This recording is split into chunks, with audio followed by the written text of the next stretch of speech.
The Gospel is written in the 13th chapter of St. Matthew, beginning at the 24th verse.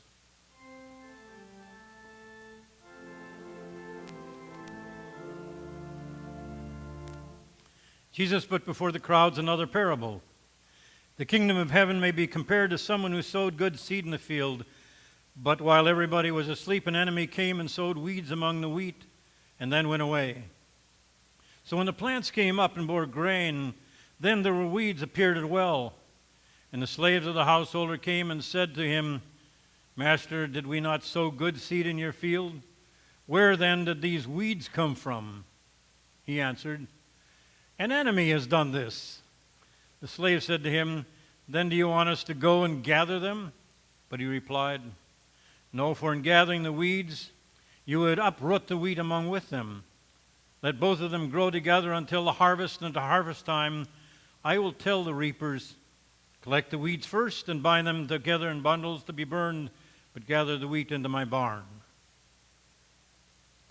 Then he left the crowds and went into the house, and his disciples approached him, saying, "Explain to us this parable of the weeds in the field."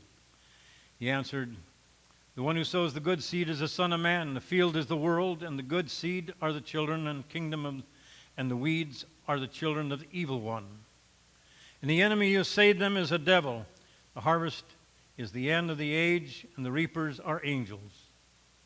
Just as the weeds are collected and burned up with fire, so will it be at the end of the age.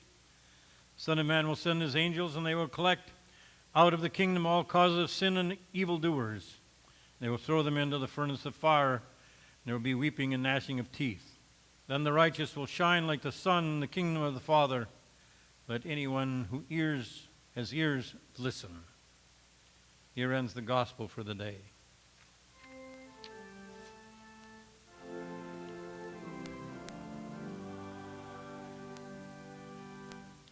Please be seated. As many of you know, the readings for the Gospel Epistle and Old Testament lesson repeat every 3 years. And sometimes we get a different slant on what the Gospel or Epistle message is for the day. And sometimes we repeat the old interpretation over and over again. Traditionally, this parable of the tares has been something that I usually preach on consistently because it's got a good message for people of the church. The original intention of the parable of the tares was to tell those people that were being imbued with this new religion not to limit who it applied to. Very often, we as religious people like to discriminate. We like a group of people much like us. We travel in very small groups, not only how we look, but how we worship. And when this new gospel was being preached, the people that heard it say, "Well, let us make rules for exactly who gets in." And Jesus used this parable as a way to communicate to his apostles that the gospel was open to everyone, and it should be received with open arms, and everyone who worshiped in the new religion should be opened with welcome arms. But this is one parable that I think can make a real application to today in a different way in dealing with those times in our life which are crisis situations. And so I label this sermon today an old parable for a new time. An old parable for a new time. I know some of you read children's books. They are some of the easiest to understand. Some of those thought-provoking. And there's one book called Alexander and His Terrible, Horrible, No Good, Very Bad Day. Alexander has one of those days when everything goes wrong. And I know most of you can relate to that. And there are some days when I talk to people and I said, "How has the day gone?" And they will say, "It's just been a perfectly horrible, terrible day. It just seemed that nothing went right today. And I've got to tell you in all honesty that that does happen to me sometimes also. But I just want to read a couple of phrases or a couple of words from that book, Alexander, and his terrible, horrible, no good, very bad day. I went to sleep with gum in my mouth, and now there's gum in my hair. And when I got out of bed this morning, I tripped on the skateboard. And by mistake, I dropped my sweater in the sink while the water was running, and I could tell it was going to be terrible, a terrible, horrible, no good, very bad day. After a terrible day at school, he had a horrible visit with the dentist and a no good stop at the shoe store. Alexander slumps in his chair at the supper table, and his troubles continue. There were lima beans for dinner, and I hate lima beans. There was kissing on TV, and I hate kissing. My bathwater was too hot.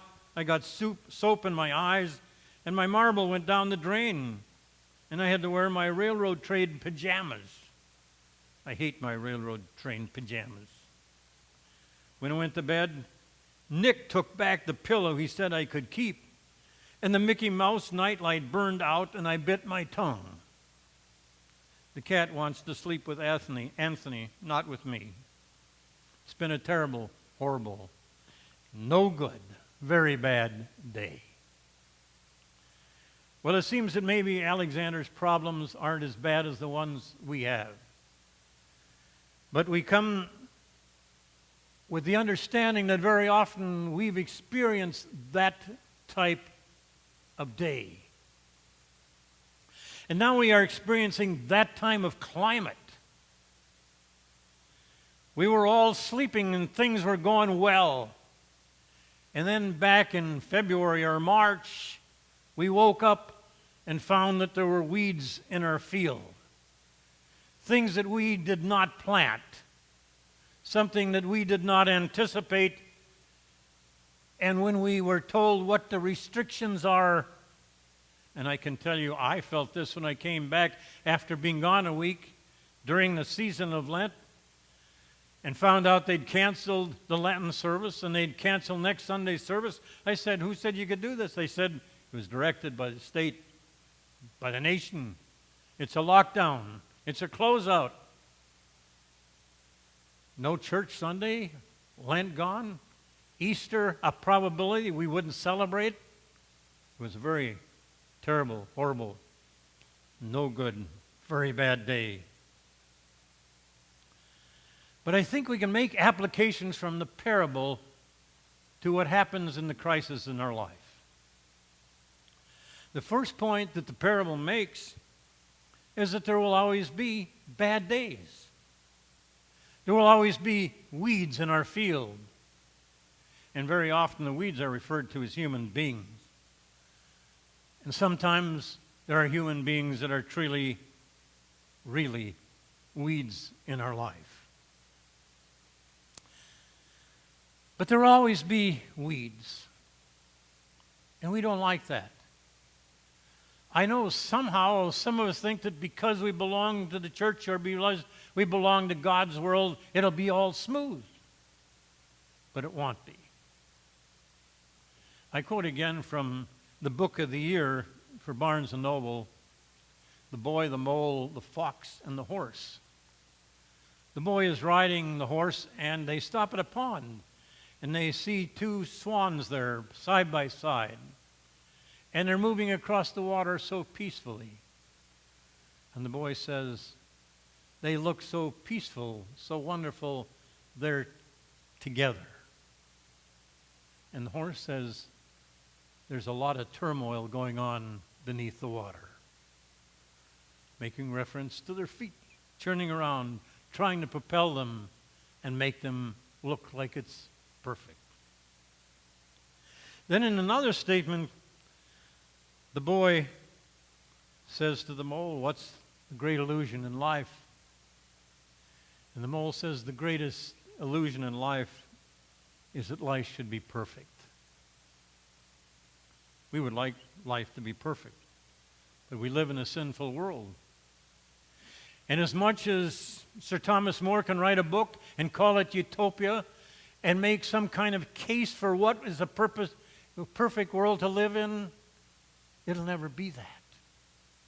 And for everybody that's tried to create that perfect atmosphere finds out that after a very short time, it becomes infested with weeds. It puzzles me when somebody on the newscast talks about a situation that went bad, a judgment that was bad, and he says, or she says, we got to make sure that this never happens again. I said, what kind of a dumb remark is that?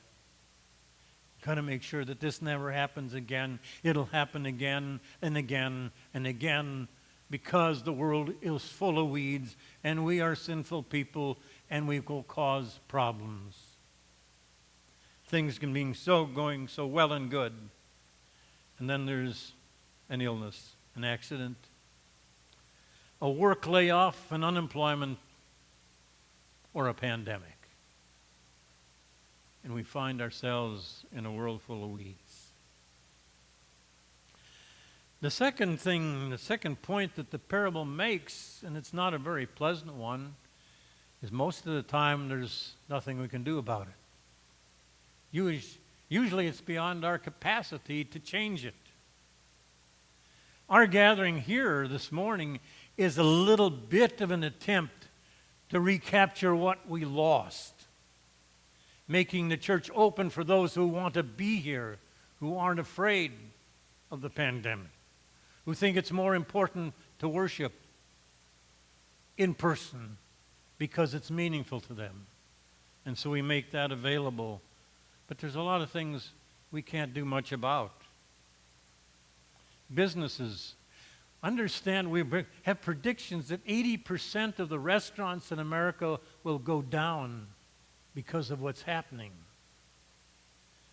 80%. Over 70% of the unemployment of the first few weeks of the pandemic were of restaurant employees. And sometimes we might only have the choice between Subway and Papa John's. It's kind of a sobering thought, isn't it? Schools, we took that for granted. Well, the government says, well, let's open the schools again. And the parents are saying, yeah, let's open the schools again because we got to get the kids in actual learning environment. It's too hard to do at home. And they're missing too much. And all of a sudden, the teachers union says, well, what about teachers? We get sick. We're adults. Some of the teachers are elderly. I don't want to start yet. And this morning, there were some teachers that were saying, we're giving up 30, 20 years of pension because we don't want to go back to school. We count too. Something beyond our control because we signed a contract that says if we don't show up, we're fired. And there's weeds in the world. And sometimes so little we can do about it. And yesterday, to the horror of most of us, the Rose Parade was canceled. The Rose Parade, New Year's Day. Well, that's 7 months away. How can you cancel something like that we all want to watch on New Year's Day? I said, well, the rose growers have to know how many roses to produce. It's thousands and thousands of things that we have to plan for, and we need more time than this to get it together. Wow. We won't even see the Rose Parade. Well, now we're getting kind of down to Alexander's problems, right? Is there any hope in this whatsoever out of the parable? Oh, yes, there is. There's always a note of grace. It says you hold on to God, but you make this commitment. I can't commit much to what happens beyond there, but I can change what happens to me. I can make a commitment not to be a weed. I can be what God intended me to be. It's so interesting when things go wrong we find the fault in somebody else. We find somebody else to blame for the troubles. We jump to easy answers, or we try to get even. If you watch one of the shows at night, late night, you'll see a number of ads for lawyers looking for people involved in classic lawsuits, crowd lawsuits, or whatever you call them. But the latest one that I saw was people who had used Johnson's talcum powder, and they developed cancer. Not the stuff you spray on weeds, but talcum powder. And they said, let's make them pay. It's their fault. So let's get them for the average of $120 million. Then we become the weeds. Then we become the weeds. There's an interesting comment in the Peanuts comic strip. And for the first time, the internet has failed me. I asked who made a quote of something in Peanuts, and it couldn't answer me. But I think it's Lucy that says this to Charlie Brown. He says, "You are the crabgrass in my lawn of life." You ever thought of yourself being the crabgrass in somebody's lawn of life? I know it's happened to me. Some people that I've tried to help. Some people that I've gone to a great deal of effort to care for. And I'm the crabgrass. And I don't want to be the crabgrass. And so when that happens, I go to my prayer and say, help me to become more like what you want me to be. We become the weeds when we have all the answers, when nobody else's opinion cares. We become crabgrass when we try to cause problems. And some people really like to just cause problems among people. We are the crabgrass when we don't care, when we say it doesn't matter, when we're so lukewarm we're willing to do nothing. But we have God's world that was made good and beautiful, and He gave it to us to take care of. And that's the gospel for today. We make God's world beautiful by bringing God's word to people through what we say and do. I'm going to read a comment by Rod Serling. It's really interesting. And remember now, it's Rod Serling from the old Twilight Zone 50 or 60 years ago. But I think it reflects on what we ought to be in trying not to become weeds. I think, said Serling, that the destiny of all men is not to sit in the rubble of their own making, but to reach out for an ultimate perfection which is to be had. A real optimist. At this moment, it is a dream. But at the moment we clasp hands with each other, we build the first span to bridge the gap between us all. At this hour, it is a wish. But we have it within our power to make it a reality. If you are going to prove that God is not dead, you must first prove that you are alive. Isn't that a great message, to not become weeds? And then another Rod Serling, again, 55 years ago. It is simply a national acknowledgement that in any kind of priority, the needs of humans come first. Poverty is here, and now. Hunger is here, and now. Racial tension is here, and now. Pollution is here, and now. These are some of the things which scream for a response. And if we don't listen to that scream, and if we don't respond to it, we might well find ourselves sitting in our own rubble, looking for the truth that bit us or the bomb that pulverized us. Get the license number of whatever it was that destroyed the dream, and I'll think that the vehicle was registered in our name.